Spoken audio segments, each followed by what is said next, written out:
you don't believe it. I can't believe it worked first time. This is amazing. Where did you get that mask? I made this mask. I didn't go to your secret Mr. Ben shop in Dorset. I know when I went to see Guy recently, he revealed his secret. He's got a secret Mr. Actually, I think your wife revealed the secret. Yeah. You got a secret Mr. Ben shop, and they give you all your outfits. Yeah, they do. Masks, whatever I ask for, really. Well, brilliant. Well, in case you don't know, hopefully people have watched the films. I'm the two-headed monster, which was created by special effects genius Phil Tippett, who also did the Rancor monster in Return of the Jedi. So that's who I am today. Oh, it's really impractical though. I'm finding it really hard to see. You might have to... I can see you've got a. I can see just about see you've got a wig on. Yeah. Are you? Do you want to guess who you are? Yeah. Would it help if I did a line from the film? Oh, go on then. Yeah, go on. Do it. Hang on. I need to get my sword. I couldn't find a sword, but this I have to do. Hello. Okay. My name is Anil Montoya. You killed my father. Prepare to die. Oh, awesome. By any chance, there might have been a clue in your words. Are you Inigo Montoya? Yes, I am. Absolutely right, mate. Brilliant. Cool. Right. Well, welcome all to Film Club. Usually we have a nice big delay where we get over our technical difficulties, but today we haven't got that, so that's absolutely brilliant news. So the idea of this this show is Guy and I go back into the past in a DeLorean, or it could be in my Polo, but we go back to the 80s to go hire a film. I was thinking, I watched The Commitments the other night, and there's a bit in The Commitments where they're watching a James Brown gig, and the only place they can watch it is in the video shop. So I think we should go to Dublin at the time of The Commitments, and we'll go to that video shop. I think Guy and I looking to draw inspiration. This is before we were multi-million-pound authors, but looking to draw inspiration from the great Irish literary great. So we decided to go to Ireland, and we found ourselves in this video shop in Dublin, along with The Commitments. As one does, yeah. So what have you been up to anyway? Before we get going, it's been crazy. Obviously, this is my actual hair. The other hair is normally a wig, and I've just been enjoying having long hair that I can do that with. It's all I ever wanted when I was at school.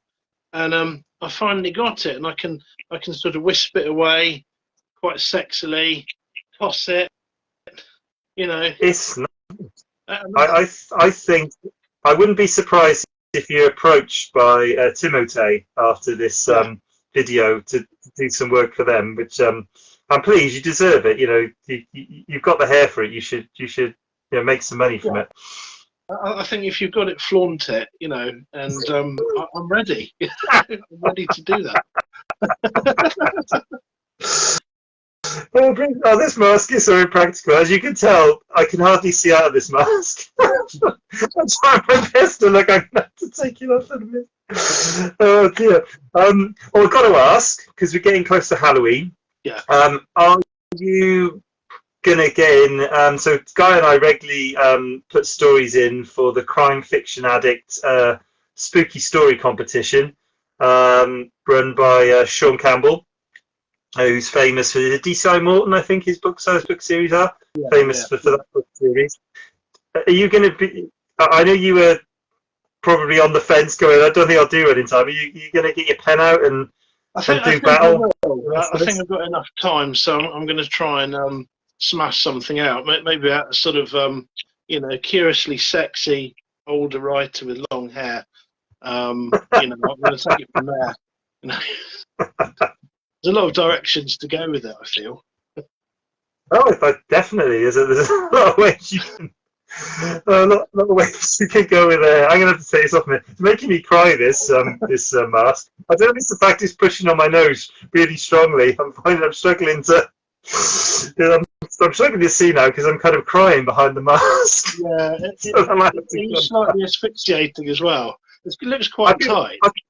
I can breathe, but it's kind of hard. I think the bits where I poked out for the eyes, they've gone inwards. So I think the little bits of card are poking me. So I did write a story. It hasn't gone out yet, but there will be a story for me called Self Defense. So please look out for that when Sean starts doing a bit more promotion. I'll put it in. I'll put it in. I was a bit further ahead. Mine's kind of ready, but I really look forward to reading Guy's again. And actually, if you want to read last year's, you can go on either of our Amazon accounts and download the Kindle books, because I think it's Kindle short stories. Yours was called The Door, which I thought was really, really good, really spooky. And I can't remember what mine was. Father's Day. Yeah, which has got absolutely nothing to do with Father's Day. Do not give it to your father on Father's Day. He will be probably disturbed. So please don't think it's a great Father's Day gift to give him a short story called Father's Day, because it's a terrible, terrible idea. I'm really sorry. Oh, Jesus God, I can't do that anymore. I'll leave my smaller friend there, but I cannot. Oh my God, because those things are poking me in the eyes. Yeah. You can see. Oh, blimey. All right, I can concentrate now. It's suffering for your art, isn't it? Basically, it is. It's going in. Actors do this. They suffer in the costumes they wear. Let me think of Michael Keaton in the original Batman. He's kind of he's claustrophobic, and the thought of getting into that suit really, really got to him. But he did it. So suffering for the art. But today, right, so we're going back to this video shop in the Commitments, and we're going to pick a film. We've got two films. We both really want to watch a swashbuckler. So we've got a choice of two films tonight. One, it's Guy's going to go with in a minute, The Princess Bride. Yeah. See, Princess Bride. And then the other one, going up against it, Willow. So two heavy hitters. Sometimes we go in with bargain basement, the films that no one wanted to put any money into, but this time we've gone for some real blockbusters. So I think this is going to be a titanic battle that they'll talk about in the halls of Valhalla forevermore. Cool.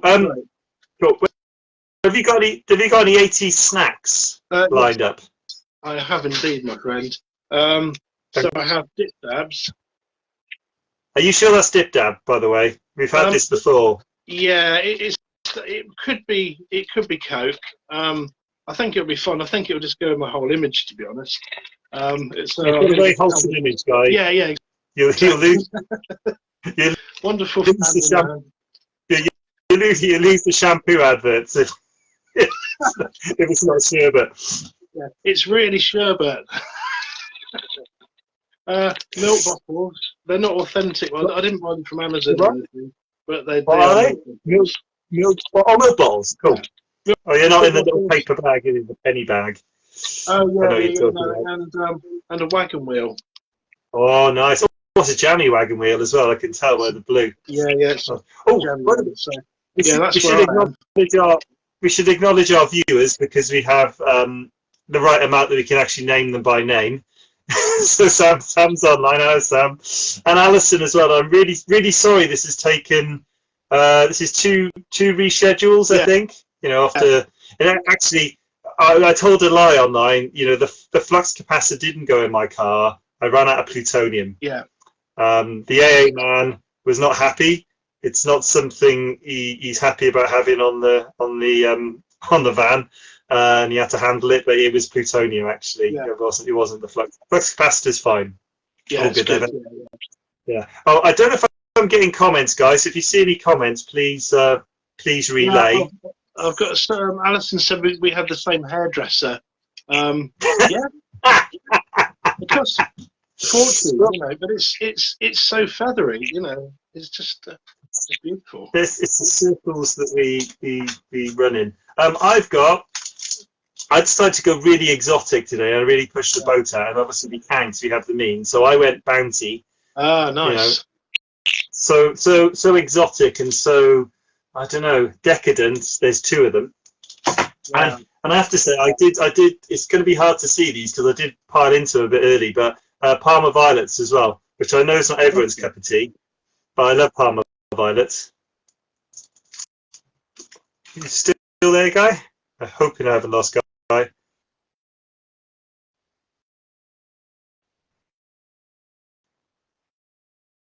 I hope it hasn't frozen my end.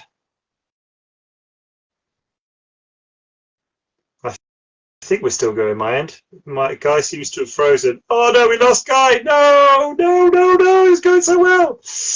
Right, let's try bringing Guy on camera again. But while we're bringing Guy on camera, I'd like to. I did get some. Oh, thank God you're back. Yeah, so my internet went down. I might have to stay in another room. I'll see how it goes. Okay, yeah, keep close to your router. Yeah. I was just going to say, I also got a message from Alison as well. Now she's rocking a packet of discos. I can't remember what flavour they were. I think they might have been salt and vinegar because I think it was a blue packet. Yeah. So she's got a savoury sorted. Nice. And then on the sweet side, and this is difficult to get nowadays, he managed to get a pack of opal fruits. So I'm impressed. Actual genuine. That he managed to go get opal fruits. Yeah, they were genuine opal fruits from the 80s. So I'm hoping she's not kept them since the 80s because that could end up in, sort of illness, maybe litigation against us. I know people are just trying to find reasons to sue us because people know people know there's money to be had. Yeah. Cool. I'll just speak in the other room, but I reckon this will be better. All right. Cool. Okay. Well, I don't know if you're ready, and I usually go first. I can go first if you want, but I was thinking we could go Princess Bride first. And I know this was the film you wanted to kind of champion. You up for going first, or do you want me to start with Willow? I don't mind. I can go first. I don't know if I've ever been first before, but I can give it a shot.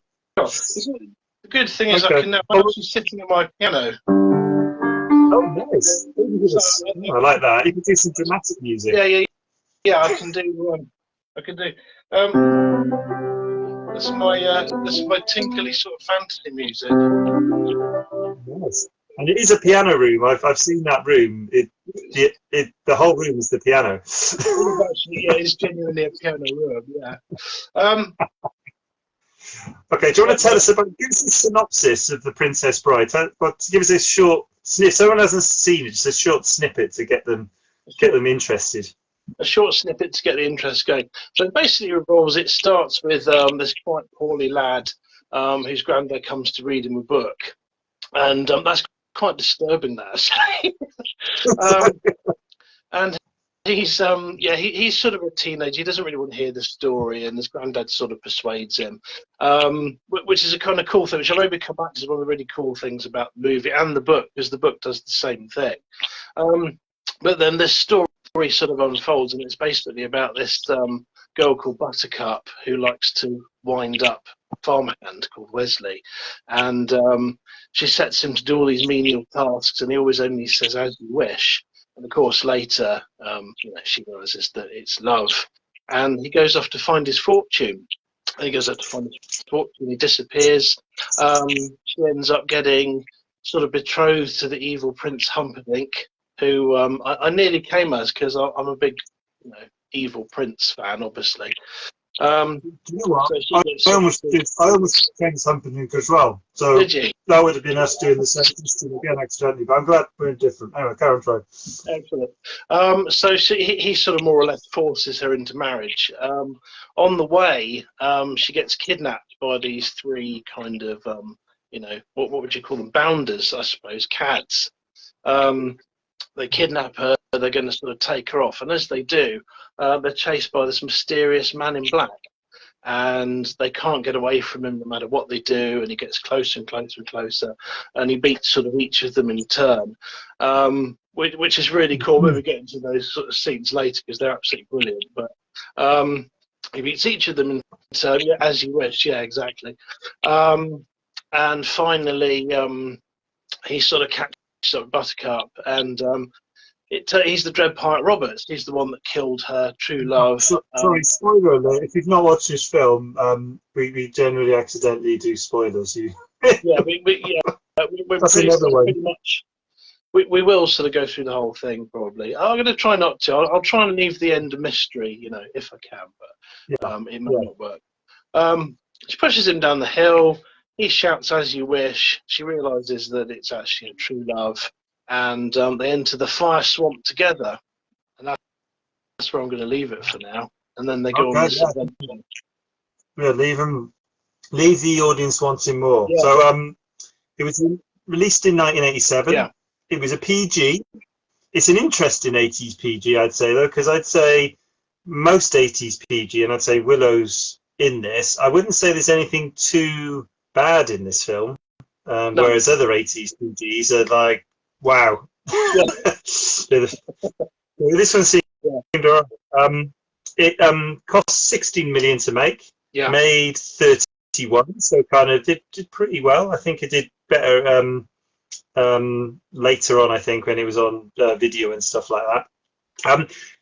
Who's in it? Tell us a few people who are in it, Guy. Yeah. So, going from the sort of top of the film, Fred Savage is in it, who was a big 80s sort of child TV star. I don't know what he did as an adult, but it was, and I can't remember. Was it Days of Our Lives? I can't remember the program he was famous for. Wonder Years. Sorry? The Wonder Years. Wonder Years, that's The it. Wonder Years. So he's in it, kind of not a very big role, but it's sort of an important one for the movie, actually.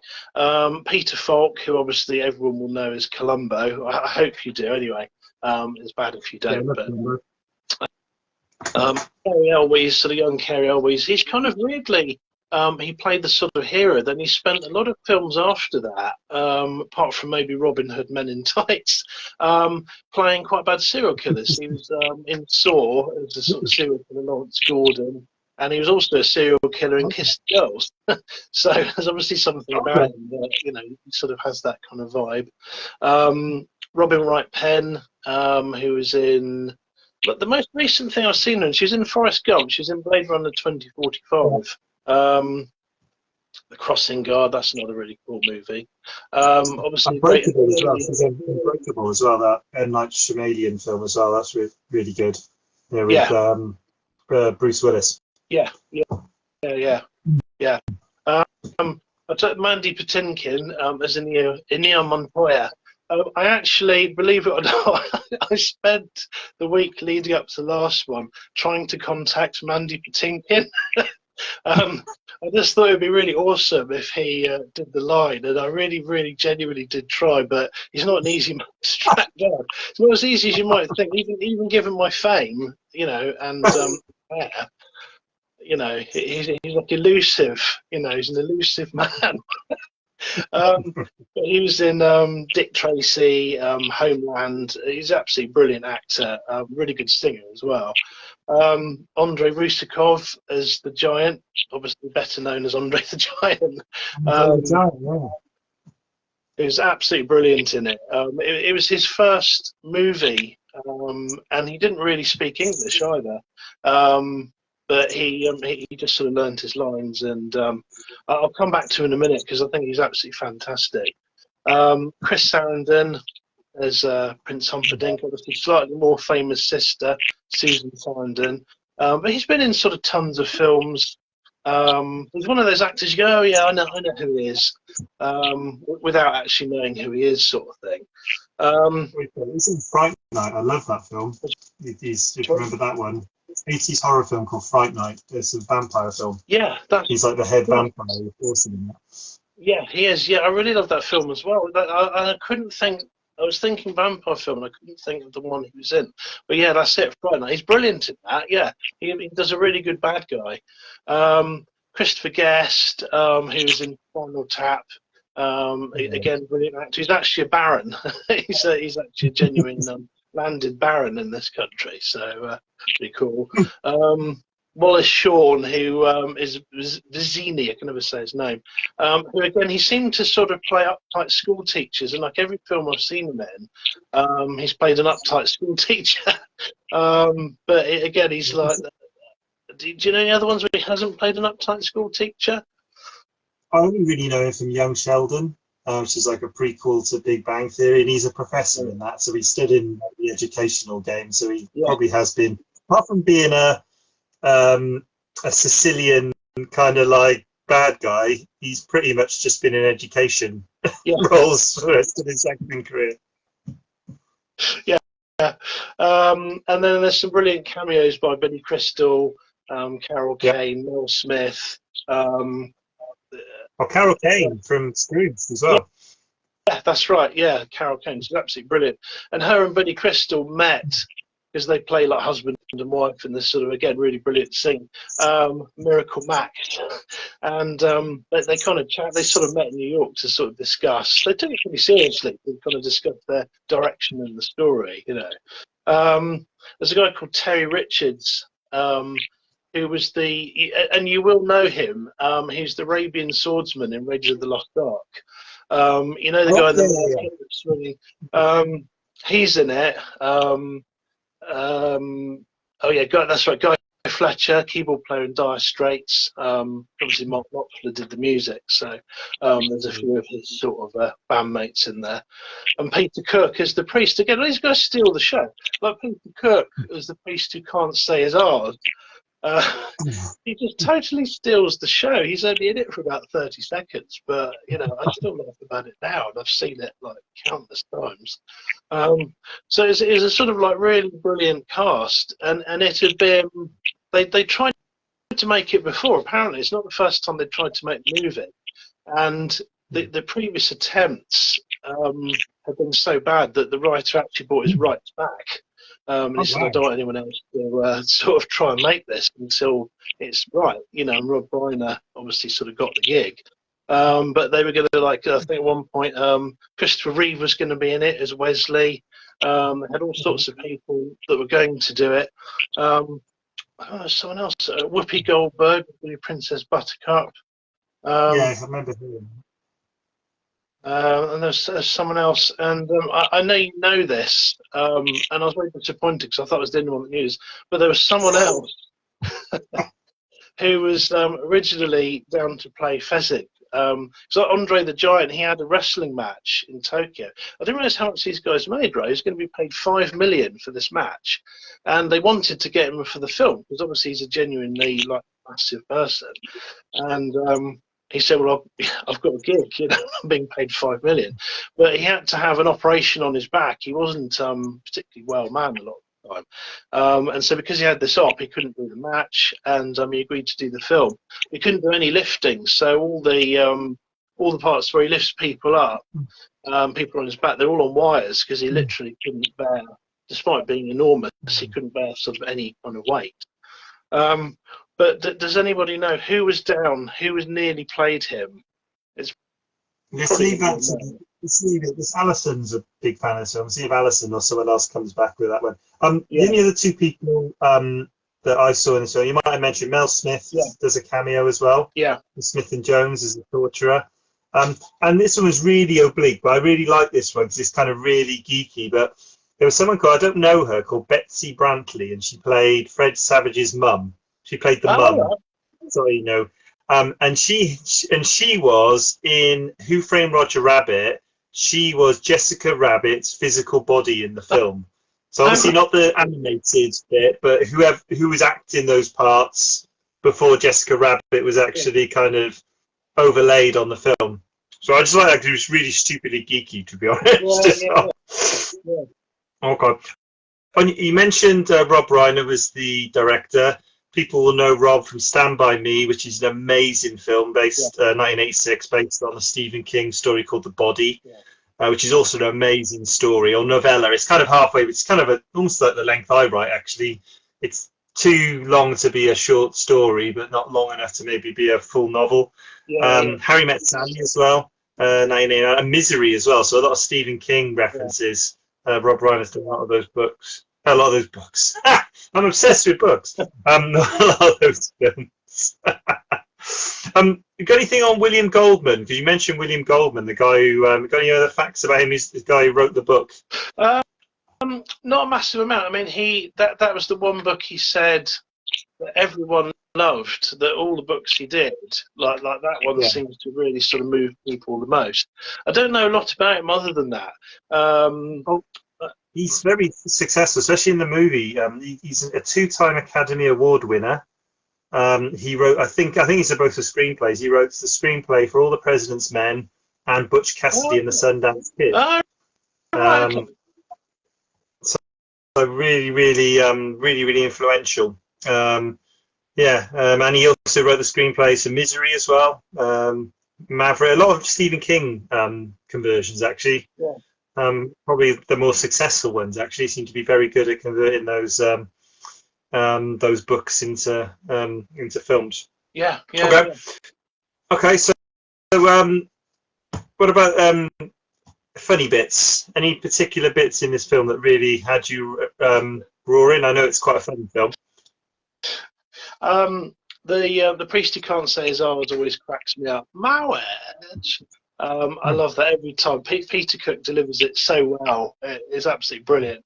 I like the scene where he's chasing the sort of man in black is kind of chasing Vizzini and Fezzik and Montoya, and he's getting closer and closer, and it's just sort of inconceivable. And then the sort of battle of wits between him and Vizzini.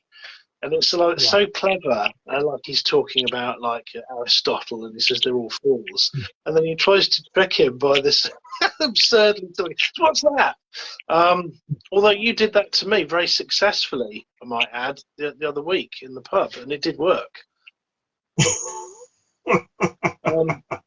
So maybe there is something to it. But I love that. That always sort of cracks me up.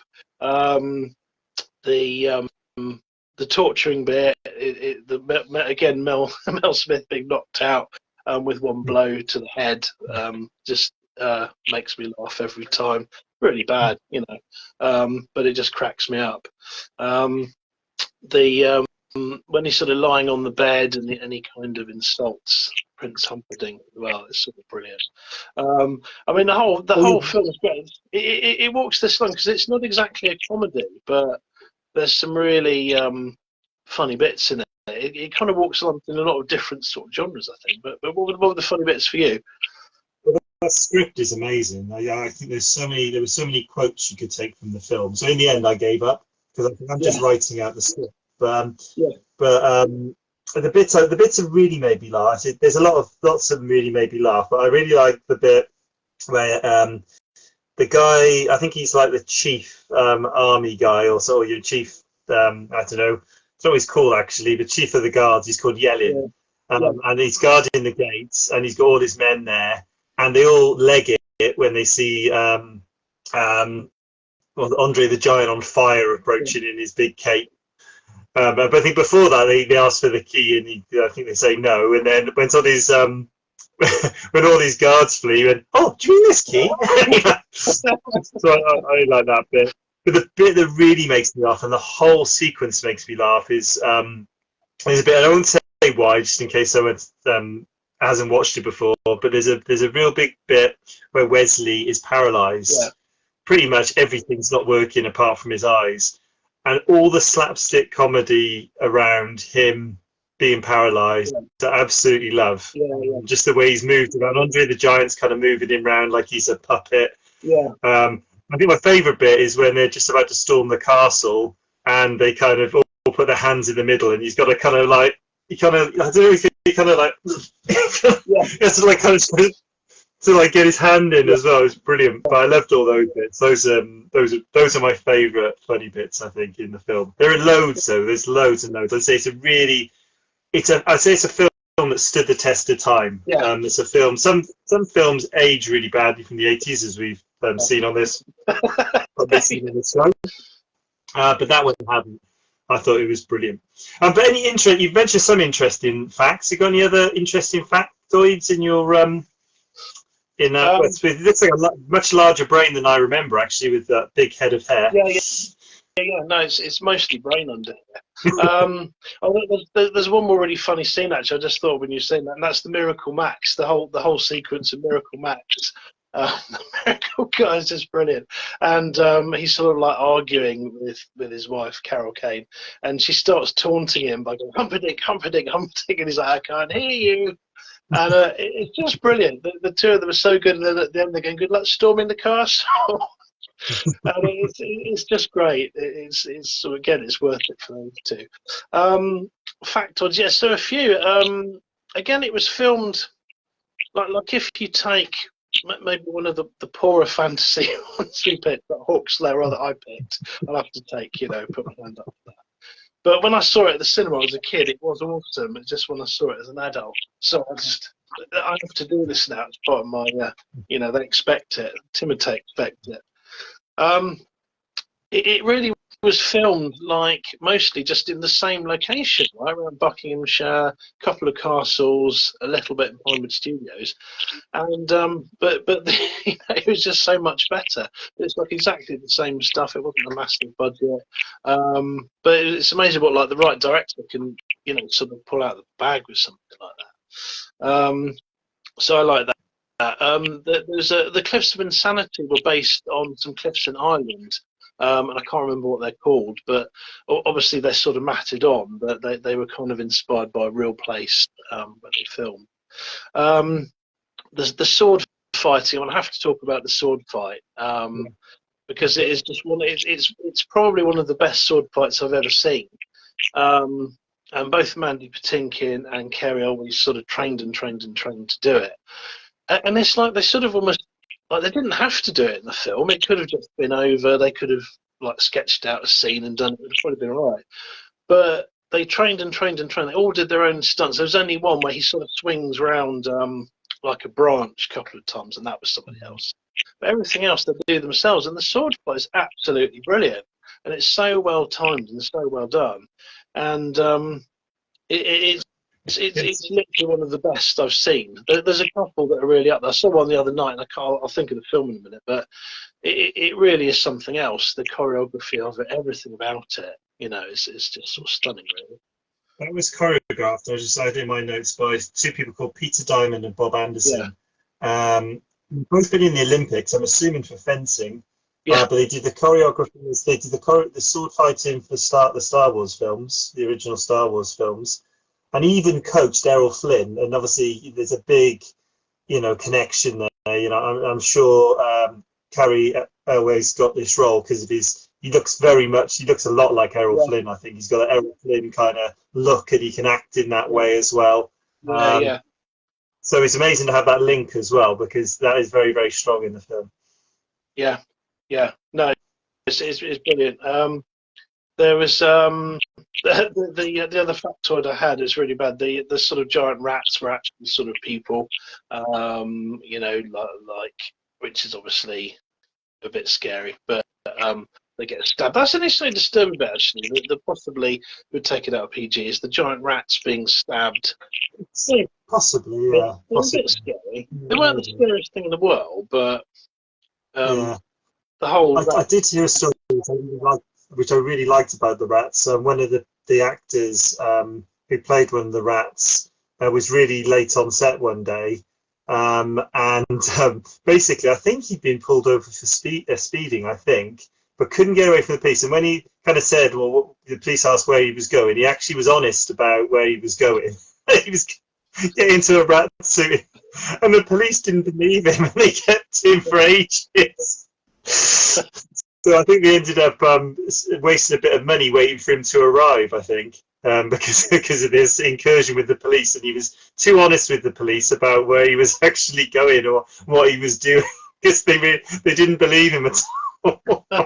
So I really liked. Okay, I've got a.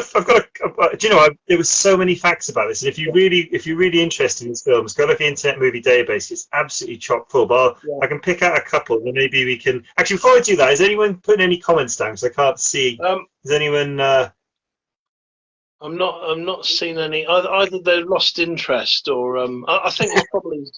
I think the banter is so strong that they just don't know what to say. It's just like, well, how can we match? Well,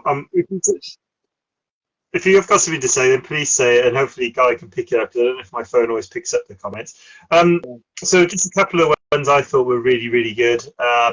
One of the ones was, and this really said a lot about Andre the Giant. He seemed like a proper gentle giant, as he's been described. Someone who had, I can't remember what the actual conditions called, but gigantism. So he just kept growing and growing and growing. That's one of the reasons you were saying his physical health was so poor, was because, when you come to the physical end of that, basically, obviously in the initial part, it's great. You loads of growth hormone, makes you really, really strong.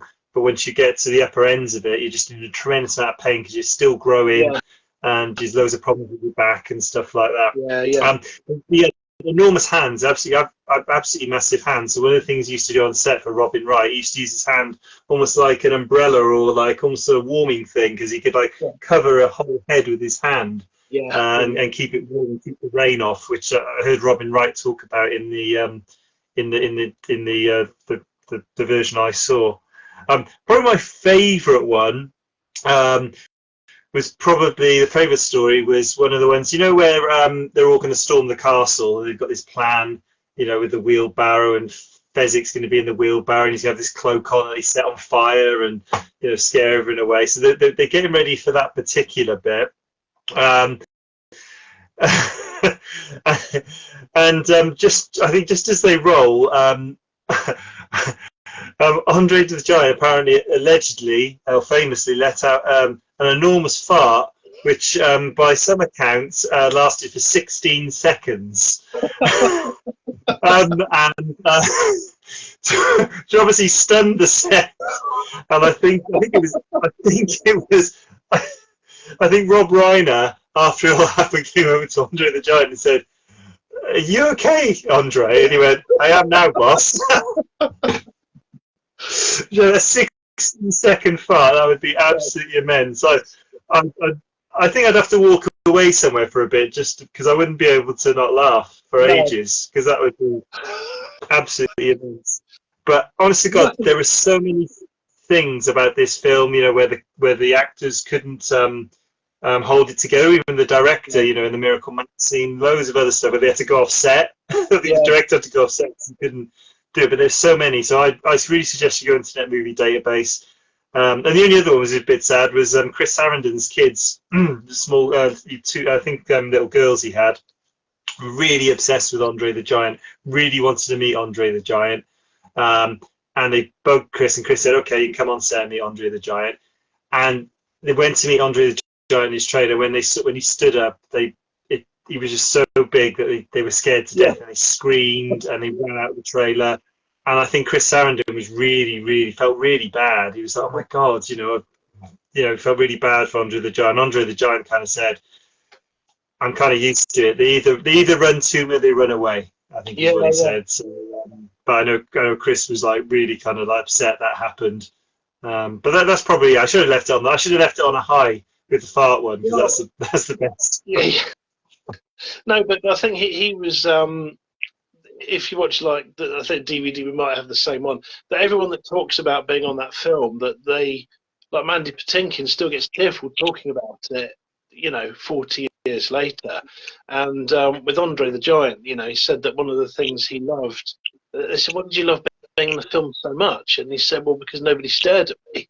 So for that time, he was just another guy in the movie, And he said that's what he sort of loved about it.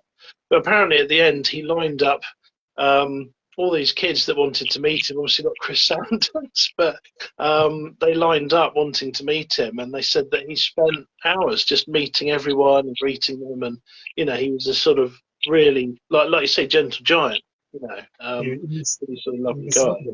Yeah, and he was in tremendous pain. I know. I watched a documentary on him, and he, basically, he would just drink from the moment he woke up because he was in so much pain to the moment he went to bed. Yeah. That's all he did all day. He was in so much pain. So to do that, to have that patience as well, to meet people and be courteous to people, I think it's amazing. Everything was amazing. Okay. Yeah. Is there any more comments? Otherwise, I'm going to move on to my choice. I've just got one more thing I've got to say about Mandy Patinkin just before we move on. Because my favourite scene in the film is in Nia Montoya scene. This might be common knowledge, I don't know, but every time I watch that scene, it's always really got me because he gets sort of, he gets the knife in him and he stands up again. So I'm a Nia Montoya, and he drives Count Rugen. Man, he says, "Stop saying that," and he won't stop saying it. And you killed my father, prepared to die. And every time I've seen that scene, it's always kind of really got me. It's sort of maybe like brought tears to my eyes, and I always sort of wondered why it was so powerful. And apparently, Mandy Patinkin's dad had just died of cancer at the time. So he said to prepare for the scene, he was sort of thinking about that. And, and he said that this sort of thing about the cancer, and eventually he says, "Give me back my father, you son of a bitch," is kind of him dealing with losing his dad over the cancer. And that's why it's so powerful, because it's completely real, for him. He was really sort of living that out. And that sort of thing is amazing, Wow. Yeah. I didn't know that. It's amazing. Wow. Yeah. Okay. Cool. Okay. Well, that was The Princess Bride. Just in case, this is what the cover looks like. You got Andre the Giant there doing what he does best, and when he wasn't, near the latter end of his life, he was an incredibly strong wrestler. The wrestler everyone else was afraid of, best paid wrestler in the world. Yeah. And then you got Montoya, Wesley, and Princess Buttercup there. But that time has passed. We now are moving on to Willow. You can see Willow there. Willow's here. Warwick Davis. Let me just put this back on just a sec. It is horrible, that. So Willow. So there's another kind of fantasy, kind of swashbuckling film. So Nelwyn Willow, who's Warwick Davis there, he's tasked with escorting this baby to safety after this baby kind of washes up next to his house, and not really knowing at the beginning of his quest what he's doing, but by in effect, by doing this, getting this baby to safety, he's actually going to save the kingdom from an evil queen as the film goes on. So that's kind of in a sentence, that's what the film's about. No sequel. Well, actually, that's not true. There's a new series on Disney Plus for Willow. I'm not on Disney Plus, but apparently there is a sequel to this in a series form, not another film. This film released in 1988, so would have hit our video shops about 1984, 1990. This was a PG, but we'll get into a minute. This was a proper 80s PG as well. Cost a lot of money to make. I'm not really surprised. It's it must have had more like a Star Wars kind of film budget. I haven't got those budgets to compare, but it must have been. So 35 million to make, made 57, so slightly more modest in terms of profit margins. Who's in it? Do you want to name some actors, or I can go through the list I've got? I'll go through your list, and I'll pick up if there's any you don't. Okay, so one of the things, just because of the way films are made, this film was written for Warwick Davis. It was written for Warwick Davis after Lucas met him in Return of the Jedi, where he played Wicket, I think, one of the Ewoks. But he couldn't be the main person on the film because he just didn't have that gravitas. He's only 17, so he wasn't the first person on the credits, but he should have been. So I'm putting him top. Warwick Davis as Willow. Film's named after him. He should be top credits, and probably would be now. They made that film now. He would be. Val Kilmer, who's up here. Everyone remembers him from Top Gun as Mad Martigan. Patricia Hayes as Razzie Elder. You can see her on here. So she's one of the wizards that's in it. She's in a fish called Wanda. I think she's got kind of a cameo kind of role in that. There's Billy Barty, who is the High Aldwin. So in the Nelwyn village, he is like the main wizard type thing. Now he is in a few things. He's in Legend. I can't remember who he's in Legend, but I know he is Gwildor in Masters of the Universe, which I know some people hate that film, but I love that film. But he's Gwildor in that. It's really good. As always, Pat Roach was in the film. He was one of the main guards of the Evil Queen. Pat Roach, we know as Bomber from Avida's Aim Pet, wrestler in the UK. Been loads of things. He's in loads of Conan films, Indiana Jones series. He was in pretty much every one of the original three. Who else was in this? Gavin, this one probably not so well known. Gavin O, I can't even say his name. Gavin O. Hillary. look it up. I can't see that name. And somebody called Arik, and I recognise his face. So he's like a warrior who's kind of Mad Martigan knows. He's actually a guy called Brad in Superman 3. So you remember Superman 3? There's like a high school scene where Superman goes back to high school, and the school dickhead, maybe probably the quarterback, who gave him a rough time in school. He's that guy. Oh, he's yeah. Yeah. There's obviously lots of people with dwarfism in this film. They make up most of the cast actually. Tony Cox, he's the Von Car warrior. He's in Spaceballs, and Kenny Baker is in it. So Kenny Baker, most people know Kenny Baker from playing R2D2 or being inside the R2D2 outfit. He was one of the musicians in the Nelwyn Village as well. So he was there as well. There's probably loads of others I've missed as well. Any that you picked out, or? There's Jean Marsh, who plays the evil queen. She was a sort of fairly heavy-hitting, he's sort of like a Shakespearean actor. And watching Willow again for this, she's really scary in it. It's like I would definitely, as the evil queen, speaking as an evil queen, she really is. She really is quite dastardly. It's absolutely brilliant, and she sort of fights Patricia Hayes, doesn't she, at one point? And it's scary, which is maybe the we could talk about the whole PG thing, but Gene Marsh, I think you've nailed all the rest. Yeah, Pat Roach. I didn't realise he was in it to begin with, and then when I looked him up, he's done tons of things, and he was in the Indiana Jones one. I didn't spot him. I didn't realise that he was in the fight scene with the airplane spinning round. I never clocked that was Pat Roach. But yeah, so he was cool. He did tons of movies. One of those people did tons of movies. Brilliant stuff. But I'm glad you cleared up, because I recognised the guy and I couldn't think where I'd seen him. But yeah, Superman. Yeah, I remember now. Okay, so directed by Ron Howard, whoever remembers as Richie from Happy Days. Yeah. But he also did Splash, which I think is a great film, 1983, with Tom Hanks and Daryl Hannah. And actually a film probably a lot of people don't like so much either, Far and Away, which was Tom Cruise and Nicole Kidman, probably because of the really bad Irish accents. I think that's probably why he got slated. But I remember really liking that film. But yeah, he directed that film too. On the music side, I mean, this is a heavy hitting. I mean, if you think about the people involved, James Horner, who did the music for Aliens, which is an amazing soundtrack, and Avatar as well. That Aliens is amazing. Anyway, James Horner really big.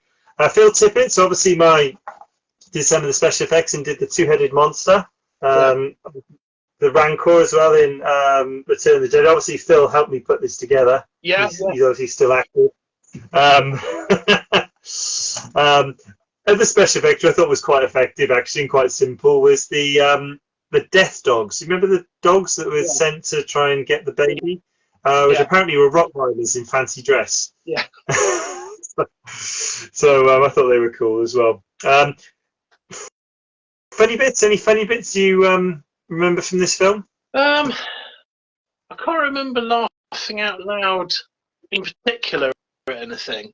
I'm trying to cast my mind back. I think it's all sort of fairly heavy, wasn't it? The guys, the little tiny, I can't remember what they're called in the film. The what? Brownies. That's it. Brownies. They're really good. And in fact, one of the guys in that, I didn't realise who it was till I looked it up, is a well-known actor. And the only film I can think of him now was the Kaiser Soze one. Who's Kaiser Soze? Usually, you know the one I mean? I can't think of the title. He's the suspect. He was in that. But so they have a lot of the funny scenes. But yeah, is there something you've got specifically in mind?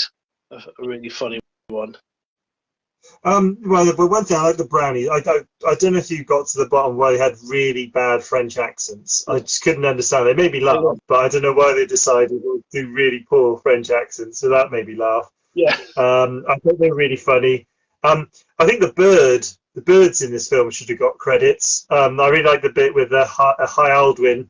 Yeah, I think he conjures a bird, and the idea of him conjuring this bird is to show Willow which way to take the baby. And he throws it in the air, and it clearly goes the wrong direction, and he just goes, "Ignore the bird." So he goes through all that kind of effort to conjure this bird to say, be all kind of mystical and say, "Follow the bird," and it goes in the wrong direction. No, don't follow the bird. I like that. And then the bird actually, it poos. I don't know, it's probably the same bird. That's why I think it should be on the credits. The bird poos on the village elder's a bit of a knob. Yeah. A bit of a door handle, as my kids would say. And there's a bit where the bird poos on the village elder's face. So again, but you're right. I think there's a lot in it that's it's a bit heavier, I'd say, than the Princess Bride. In fact, let's go on to this 80s PG anyway. Anything in there you were like, my God, that would never be in a PG nowadays? Yeah, I mean any of the scenes with Jean Marsh would probably be too scary for kids to watch. In particular, the one you mentioned, Jean Marsh strangles Raziel to death. Yeah. Strangles another person. I mean, and it's pretty great. It doesn't cut away. You get to watch the whole thing. I'm just like, oh my God, it's horrendous. Yeah. No, yeah, totally. There's a few of the sort of fight scenes are sort of fairly brutal, aren't they? Probably more brutal than they would be now, I would say, in a PG. Sword impaling happens a lot. People being properly impaled, not kind of cut away. Yeah. You see the sword go in. Yeah. Actually see it going. Yeah, exactly. Yeah. So it's in fact, all the scenes with Pat Roach when he's sort of fighting, he sort of slays quite a lot of people, doesn't he, in the course of the film? Any of that stuff would just not be. I'm sure would not be in it now. The only ones I had right at the start of the film, the nursemaid gets savaged by the death dogs. That's within the first couple of minutes. At least to set the tone. Yeah. It didn't lull you into a false sense of security. This guy, a bit like Return of the Jedi, is eating, basically eating people alive, ripping them in half and stuff. So that was pretty grim. And I think in the same scene there were a load of people on fire running around, being burnt to death. I don't know if this is I can't remember it might be with Gene actually, but there's some proper horror film worthy jump scares in the film. I can't remember exactly where they are, but there were some times I jumped in my chair, I jumped on the sofa on something that happened on screen, but that was horror. Sorry, go on. I was going to say, I think the biggest joke of it all was that Lucas intended this for a young audience. Absolutely stated in the kind of making of the film. I was like, really? Yeah. But definitely wouldn't make it into a PG today. Okay. Any interesting bits that you may have picked out on this film? I've got a few here, but have you got any? One of the interesting things that was one of the first films, and I will think of the guy's name. He's got a very, very short name. It's one of the first films to start using computer-generated sort of morphing, and when the good witch, she turns into all those different animals. Which is another thing. Again, it's kind of gross in itself, some of that, but that was the first film to actually do that. So that was a sort of real pioneering thing of its time, and it sort of looks good. It's kind of stood the test of time a bit. Obviously, things are better now, but it was the first thing to really do that. Which I thought was pretty cool. No, definitely. I mean, some of the things I had, which I thought was kind of interesting, it seemed to be perfectly acceptable in this film, which I'm sure wouldn't be today, is to pick up, adults with dwarfism like they were kids. That happens a couple of times in the film. I'm not sure that would fly nowadays. No. I thought it was really cool that actually, in this world we live in now, where most films there's so much computerized special effects, that Warwick Davis actually in this film learned magic, proper magic, proper sort of magician with magic circle kind of skills to do the magician stuff in the film, which I thought was brilliant. I know my wife will like this as well, because there's always this thing that because I'm from Wales, and anyone not from Wales always thinks it rains when you're in Wales. And there's a bit, you might have seen this in the making of the film. There's a bit where in the making, and they filmed the storming of the castle, the evil queen's castle near Snowdonia, right, in Wales, and it's sheeting with rain. It must have been a horrible set to work on. And George Lucas says to Ron Howard, who was involved in the whole film because it was such a big film. I think they needed almost like two directors on set to do different things, which is too big a job for one director. And George Lucas says to Ron Howard, "It's wet." To which Ron Howard replies to George Lucas, "It's Wales. Like it always rains in Wales." So thank you, Ron Howard, for that, because I've been having that discussion with my wife every time we drive over the M4 bridge.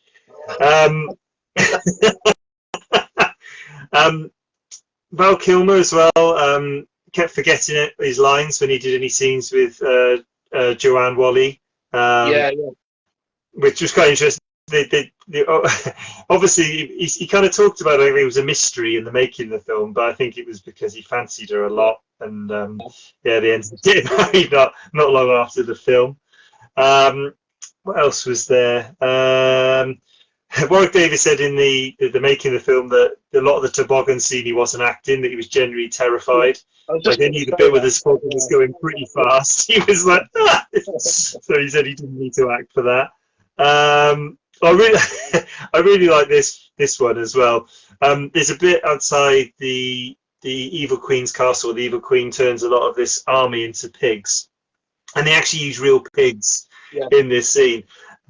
But apparently that group of pigs were continuously trying to have nookie with each other. So they had to try and keep crowd control with the pigs by constantly throwing buckets of water over them to separate them.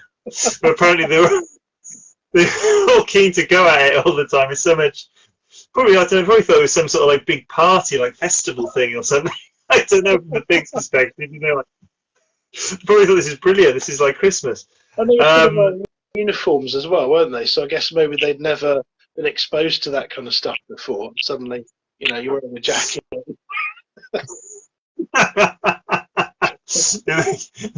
You look cool.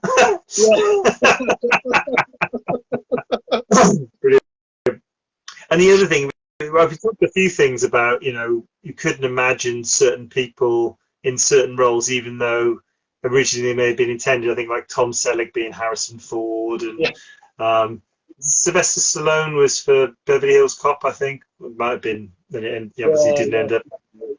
But yeah, apparently Rick Mail was considered the role of Mad Martigan, which I thought was, I just can't see that at all.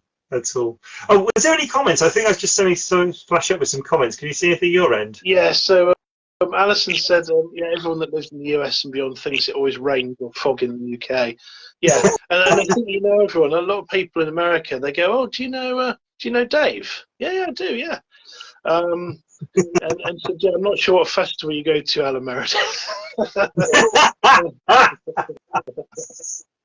Well, maybe I go to the right or wrong festivals, depending on your point of view. But I think, maybe everyone outside of the UK thinks it always rains in the UK, but I think everyone in the UK thinks it always rains in Wales. Yeah. But be absolutely right. People also say that about Wales as well. They say, "Oh, do you know this person?" And I'm like, "Do you know how big Wales is?" Yeah. You couldn't even say that in the village I live in. No. Okay, we'll get into the nitty gritty now. Okay, so I got a feeling there's going to be a very strong push for The Princess Bride, but I'd just like to say something before we offer this to the audience. And we obviously, put our stakes in the ground. Obviously, you with The Princess Bride and me with Willow. And to be honest, I don't think we can go wrong here. Actually, going back, the reason we're only renting one is because at the time we used to frequent these type of places. Guy and I only had money to buy rent one video. If we rented more than one, there would be no crisps, no Maltesers, no nothing. We wouldn't have the 80 snack, so we could only go for one. Now, I think The Princess Bride has an amazing script, one of the best scripts ever written, and it's loads funnier than Willow.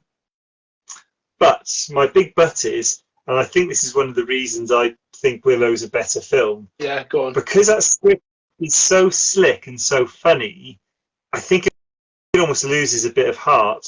Whereas I think Willow has more heart, and actually, Warwick Davis or Willow's journey, which is absolutely chock full of peril. When we talked about this being an 80s PG, there is a lot of peril in this film. Yeah, yeah. And I just think there's more heart in Willow's journey trying to save this baby than there is in this kind of almost kind of like, I don't know, very storybook kind of love, where these two people instantly fall in love. For me, I think there's a lot more to kind of, I don't know, I can empathise much more with Willow in that film than I can do with Wesley in The Princess Bride. Yeah. It just seems it's too neat in The Princess Bride, whereas I think in Willow, it's a very dangerous world, and that obviously maps to the real world, and you really feel for Willow, who's trying to do his level best to protect this baby. Yeah. And I just feel it's obviously got more, I think it's got more peril in it, but it's also got more heart, in my opinion. Yeah. But I don't know, what do you think? I think that's a super deep point. No, it is good. And also with Willow, he doesn't sort of have any skills per se to pull out the bag, does he? So he's not like a lot of heroes have got, like it's only at the very end. And the cool thing about it is at the very end. You're not going to do a spoiler, are you? Sorry? You're not going to do a spoiler, are you? I'm not doing what? It sounded like you're about to do a spoiler. Oh, yeah. So I'm not doing a spoiler then. Well, let's just say that at the end, Willow does a really cool trick, and we'll leave it at that. But no, I still think The Princess Bride. I've been in love with The Princess Bride for years, and nothing you say is going to change my mind. Let's go.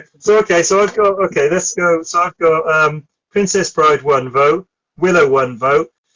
For anyone who's still hanging on, and we really appreciate you hanging on, because we know it's arduous. It's a bit like Willow's journey to save this baby, kind of watching this whole thing in totality.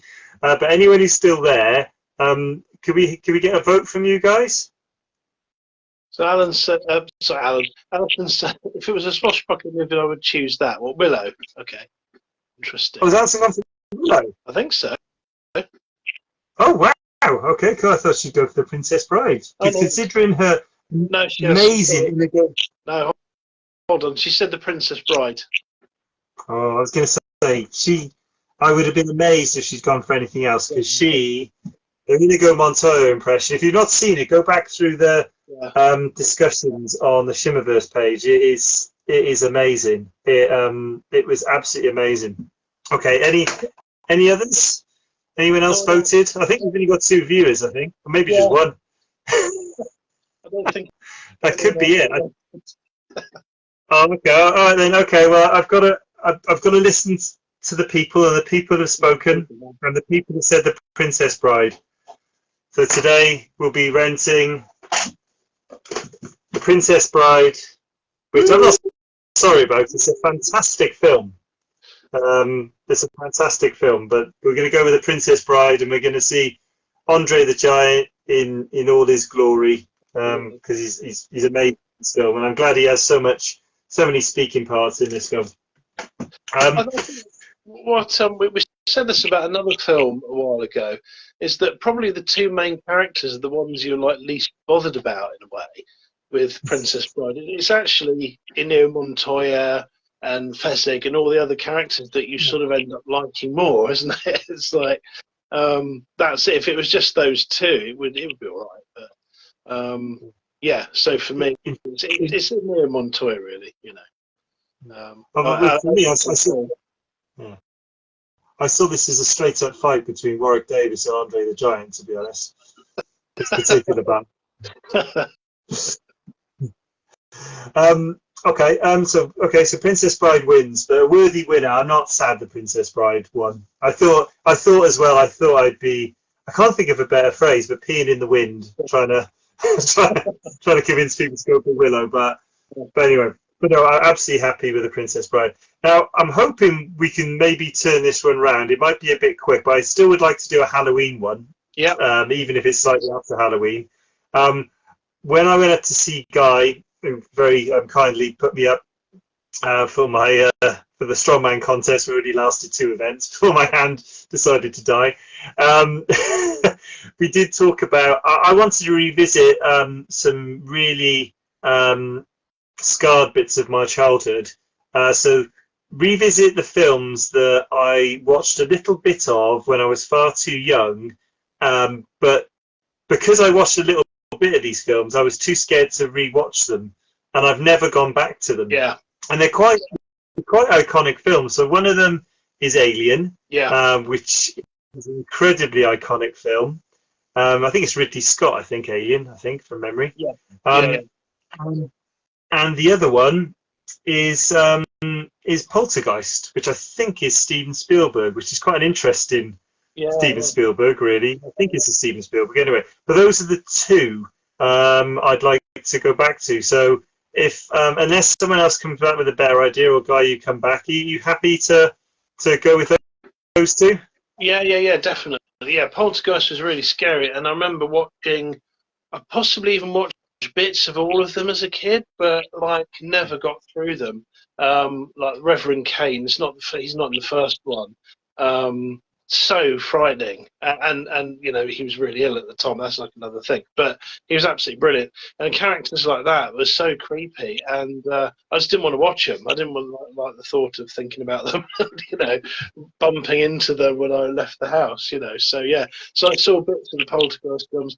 Remember watching Alien. I don't know if I saw all of it though. So yeah, I'd be into that definitely. Okay. Well, we'll see what other people say, but I'm really glad we got to do this. And sorry, Alison, you took so long to do it. Any other comments from anyone before we close off for this evening? So I'm happy to go with any of them. Yeah, no, that's good. Yeah, I think it's just Alison watching us. I'm not sure if Stan's still there, but I think it's just one person. But that's right. That's fine. Do you know what? Alison requested this. If Alison's the only person still watching, absolutely happy to do this. And I really enjoyed all the build-up stuff, the Inigo Montoya stuff. I really enjoyed that as well. So it's been great. God knows what we're going to do running up to Alien and Poltergeist.